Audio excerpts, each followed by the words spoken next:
Shalom dan puji Tuhan saudara atas kebaikan Tuhan pada setiap kita, sehingga pagi ini saudara, dengan izin Tuhan kita boleh bangun dengan tubuh badan yang sehat, pikiran cergas dan semangat yang berkobar-kobar untuk melayani Tuhan. Untuk memulai renungan kita, mari kita tunduk kepala dan kita berdoa. Bapa Syurgawi, terima kasih atas kebaikan-Mu karena bersama dengan kami sementara kami mendengar mempelajari firman Tuhan. Dalam nama Yesus kami berdoa. Amin. Saudara dan saudari yang dikasihi dalam Kristus, tajuk renungan kita pada pagi ini adalah hanya sekadar kebaktian. Apakah dengan datang dalam kebaktian boleh menyelesaikan masalah kita? Firman Tuhan di dalam Matius 11 ayat 28 mengatakan, "Marilah kepadaku semua yang letih lesu dan berbeban berat. Aku akan memberi kelegaan kepadamu." Saudara, jika kita membaca bacaan kita hari ini di dalam buku Matius 11 ayat 25 sehingga 30, ini merupakan jemputan Yesus supaya datang kepadanya. Mengapa? Mari kita mulai atau sambung dengan sebuah ilustrasi. Ada orang Kristen datang berbakti dengan harapan kebaktian itu boleh menyelesaikan masalah dan pergumulan hidup yang mereka alami. Memang tidak salah, saudara. Namun faktanya sering berbeza dari harapan kita. Masalah kita tidak selesai pun.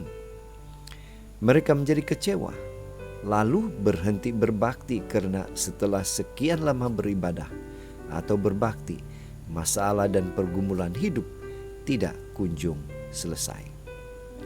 Saudara, bukan berarti kita memandang remeh kebaktian atau menganggap kebaktian itu tidak perlu. Firman Tuhan mengingatkan kita untuk tidak menjauhkan diri dari pertemuan kebaktian atau ibadah. Ibrani 10 ayat 25.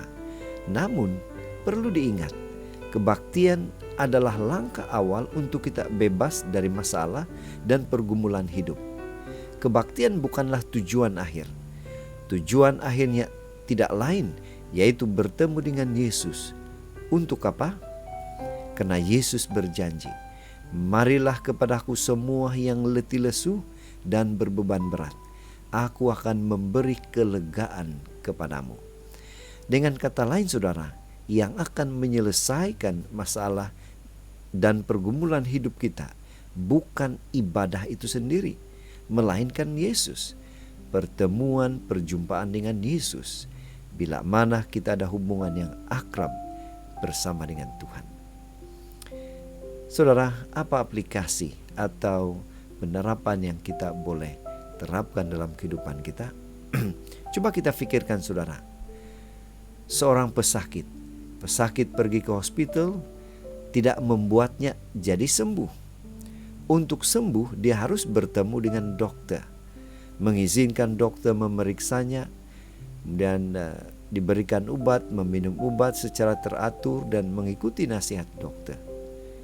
Saudara, kiranya kita juga tidak sekadar berbakti, sebaliknya kita sungguh-sungguh bertemu dengan Yesus, pemilik kebaktian itu sendiri, mengizinkan Dia memeriksa hidup kita, lalu hidup seturut dengan kehendak dan rencana Tuhan. Dan pada waktunya, masalah dan pergumulan hidup kita akan selesai. Itu sebabnya pada pagi ini mari kita ingatkan diri kita bahwa bila mana kita beribadah kepada Tuhan, beribadahlah dalam roh dan kebenaran bersama dengan Tuhan. Inilah doa dan harapan kita.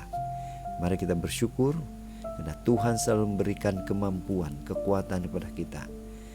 Dan pastinya Dia akan memberikan kesedaran kepada kita untuk beribadah dengan sepenuh hati bersama dengan Tuhan. Mari saudara, tetap setia, tetap semangat, tetap positif, dan tetap sehat bersama dengan Tuhan sampai Maranatha. Tuhan memberkati. Mari kita berdoa. Bapa di surga, sekali lagi kami bersyukur, berterima kasih karena kehadiran-Mu dan memberikan pengertian kepada kami melalui firman yang kami sudah pelajari pada pagi ini. Dalam nama Yesus kami berdoa. Amin.